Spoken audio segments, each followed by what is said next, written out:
The fog rolled in on the first Friday of Lent. Thick, chalk-white, and suffocating, it swallowed the iron gates of St. Braulia's convent by morning prayer, and never lifted. It moved like something alive. Not weather, but a veil, wrapping the entire chapel in silence. Inside the stone chapel, the nuns moved like shadows, their black habits brushing the cold marble.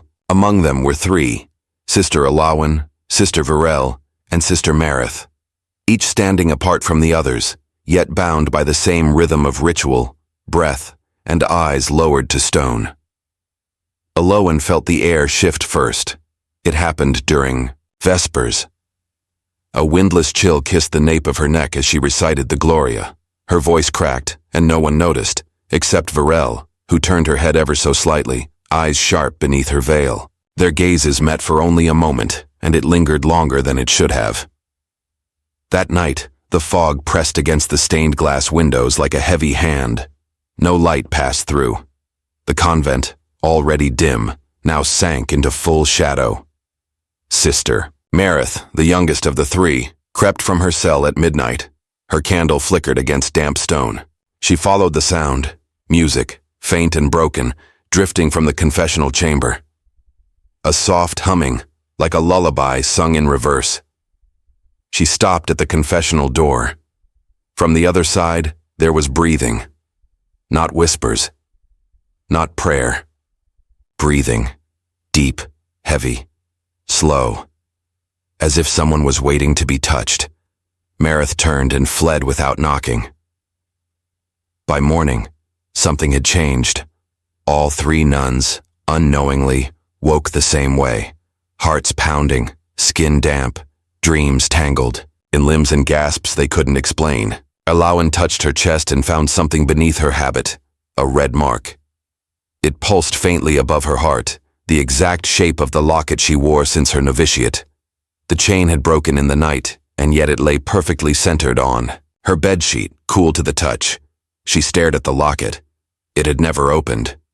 Varel entered the dining hall last, eyes half-lidded, lips parted as though still whispering whatever had been in her sleep. She did not sit beside the others.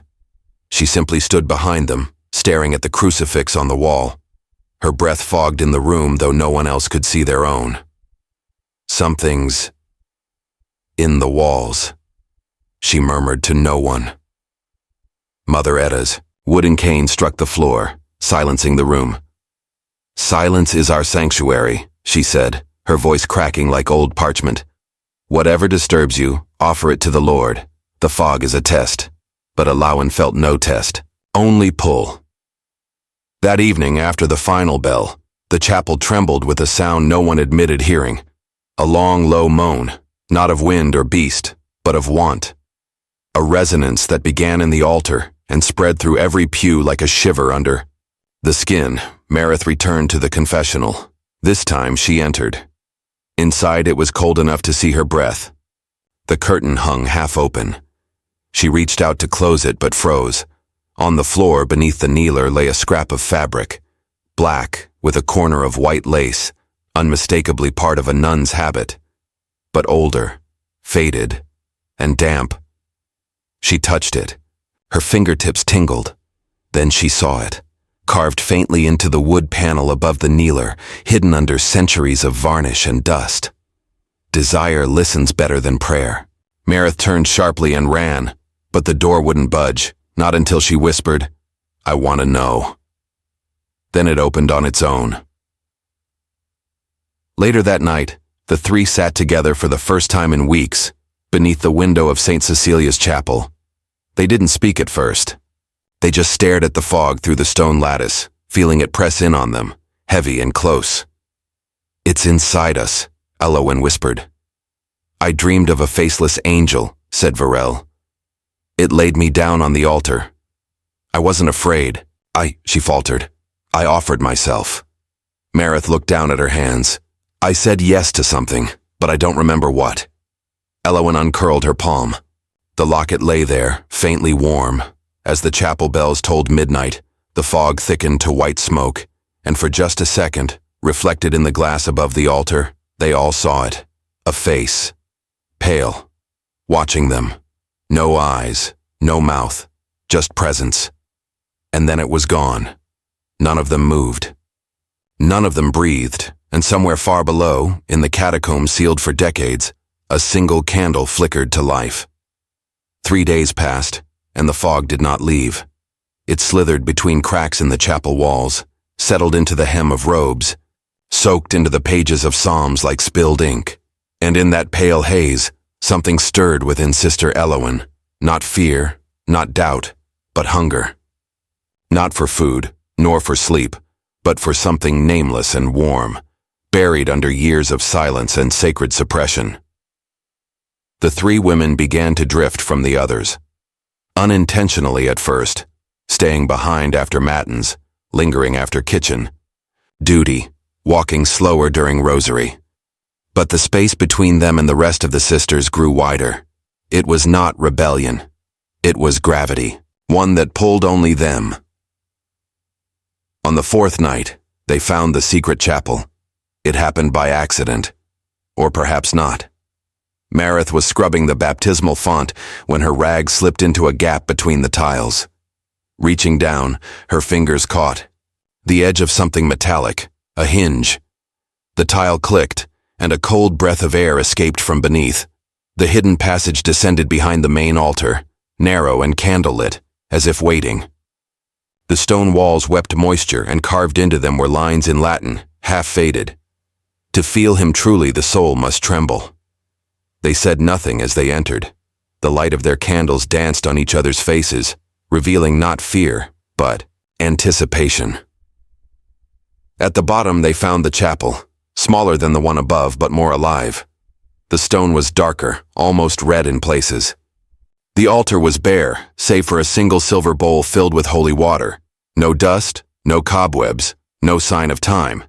And against the wall sat an old book, untitled, leather cover, edges frayed like burnt lace. Alawan opened it, her fingers trembling. Inside, not scripture but entries, confessions, prayers of the flesh. He touched my shoulder as I wept. I felt no shame. I kissed her knuckles beneath the bell tower. I felt holy. We made a pact beneath the fog. We called it a vow. Our bodies knew God better that night than all the saints combined. Varel exhaled sharply. This is blasphemy. Marith's eyes glistened. This is real. They sat there, surrounded by these echoes. Words that had never passed the lips of those who wrote them, yet survived. The air grew warmer, tighter. I think, Elowen whispered, that some part of this place remembers. Not with the mind, with the skin. No one disagreed. That night, they returned, not with candles, not with books, but with themselves. Virel, led, fierce, certain. She wore only her undergown, white linen, stained from years of kneeling. Her veil remained, framing her face like a confession. Marith followed, shivering. From fear or need she could not say. But her locket bounced softly against her bare chest. Elowen came last, carrying the silver bowl. They stood around the altar, not speaking. The fog outside had thickened into a wall. Inside, the candlelight turned golden. The silence pressed, but not heavily. It was expectant. Virel took the bowl and dipped her fingers in. She reached out and traced a circle on Elowen's collarbone. This is not sin, she said. This is surrender. Marith stepped forward and kissed the space between Elowen's shoulder and throat. Her lips trembled. Elowen closed her eyes. In the dim glow, their shapes blurred, habits half fallen, breaths mingling. Elowen's hand found Virel's hip. Marith knelt, not in worship, but in wonder. They touched not in haste, but reverence. As if each inch of skin was sacred, as if every sigh was scripture. Time dissolved. When it was over, they lay in a tangle near the altar, no longer strangers, no longer bound only by God but by each other. A vow not spoken, but written on flesh. Later, as they dressed in silence, the locket on Elowen's chest began to hum, soft, like a distant bell. She unclasped it. Inside, a scrap of paper she'd never seen before, in perfect ink. Now you belong to the vow. She looked at Varel. I didn't put this in here, she whispered. Varel's face paled. Marith stepped back, breathing fast. Was someone watching us? That was when they noticed the wall behind the altar. It looked ordinary, until the light caught a seam. Aloan stepped forward, pressed her hand to it. The stone clicked open. Inside, darkness. But something moved. Single gust of air blew through the secret chapel, and all 3 candles went out at once. They ran, back through the tunnel. Back into the convent, up the cold steps and into their beds. But sleep never came. Because now, they had touched something not even sin could explain. And something had touched them back.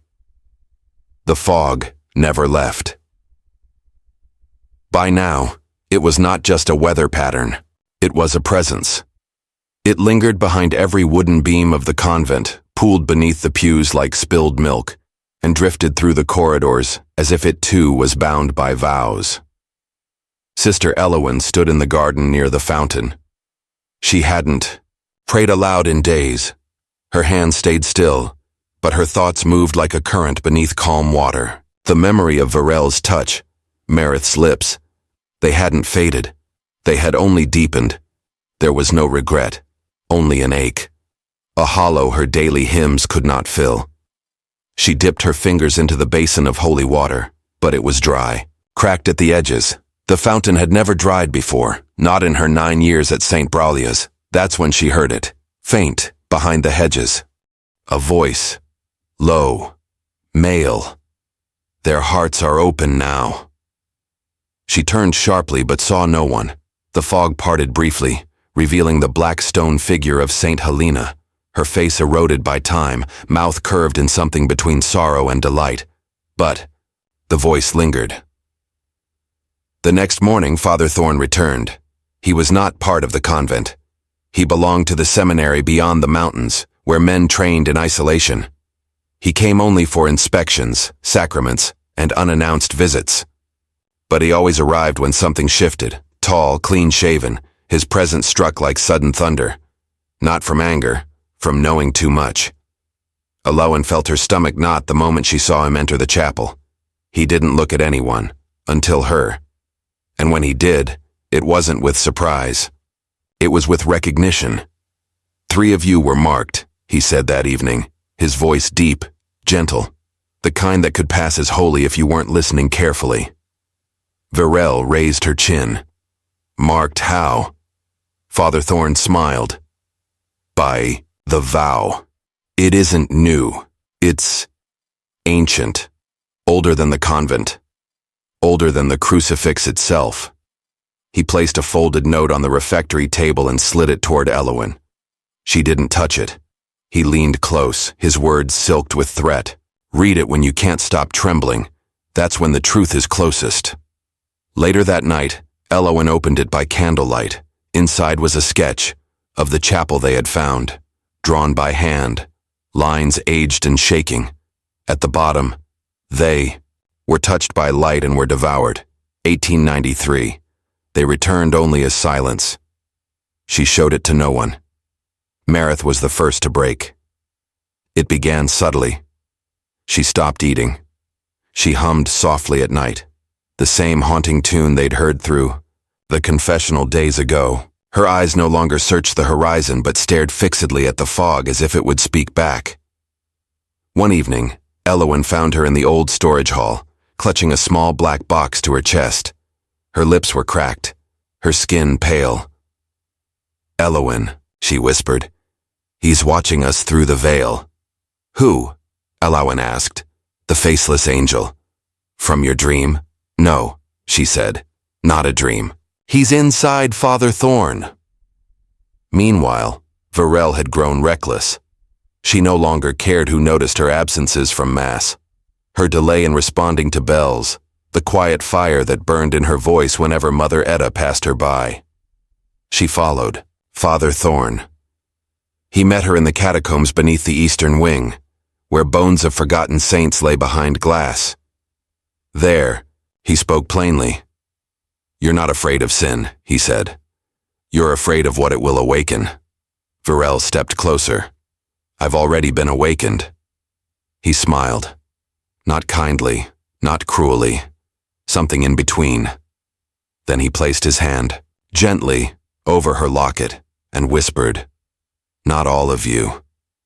Alawan watched her sisters unravel in opposite directions, one falling into madness, the other into seduction. And in herself, she felt a third path, dread.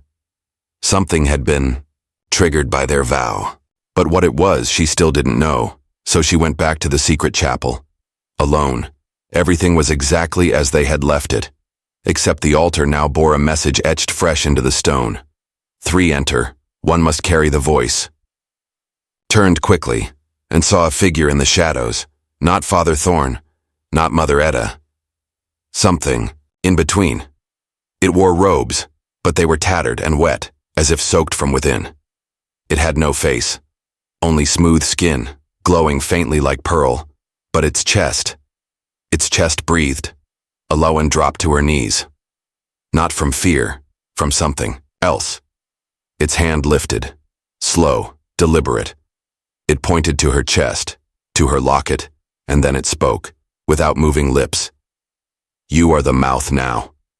She woke up on the chapel floor, alone. Her locket was gone. Her throat burned. Her lips felt dry, cracked, as if she'd spoken for hours, but she remembered nothing, nothing but the words. "You are the mouth now." The fog inside St. Braulia's convent no longer moved.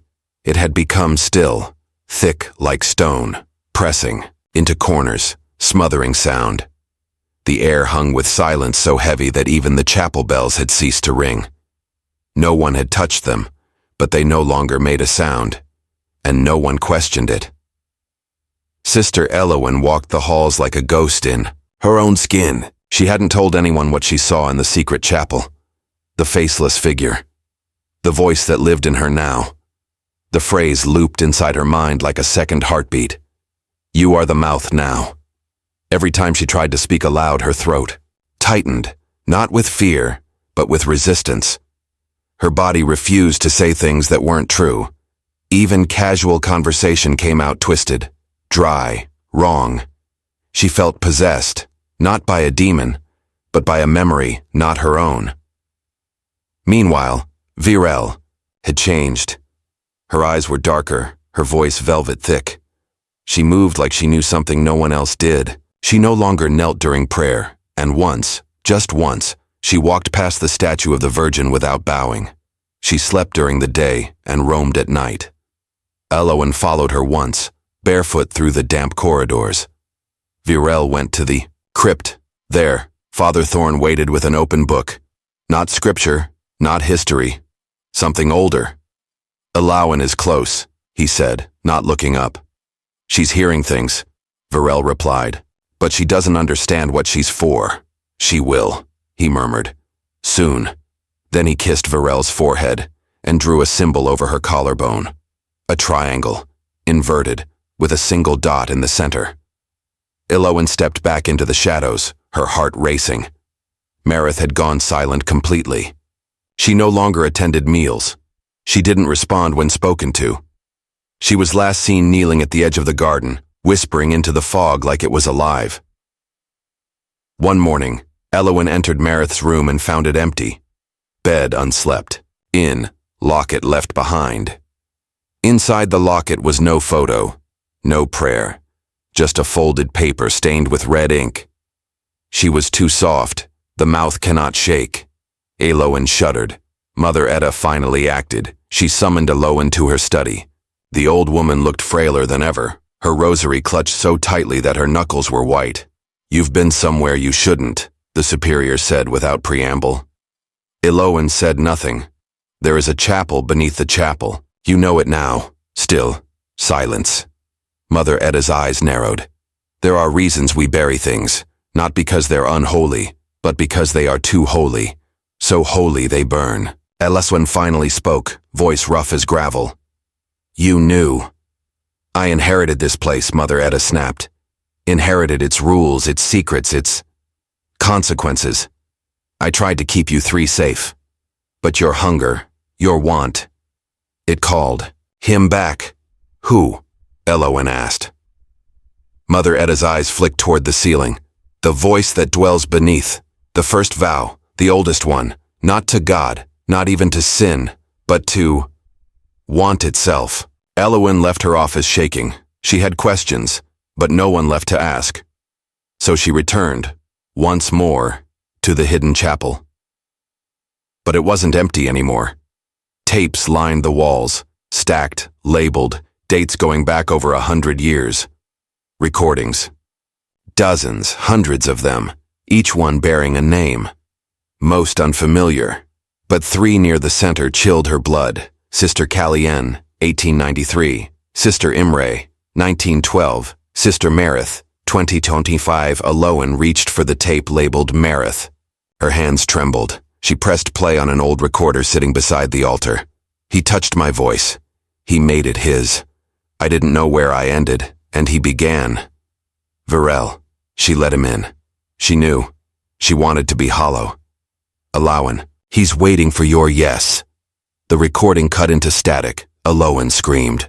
Not from terror. From betrayal. She fled. Through the tunnels. Up the stairs. Into the chapel. She found Varel standing at the altar in full habit. Eyes closed. Arms outstretched. You led us to this, Elowen said. Varel opened her eyes. I freed us. You gave him Marith. She wanted to go. Varel whispered. She was too weak to hold him, but you. She stepped forward, face inches from Elowen's. You were chosen, Elowen. You carry his voice. That's why the fog won't leave. That's why the water's dry. You're the vessel. You're what comes after prayer. Elowen slapped her. Varel didn't flinch. She smiled.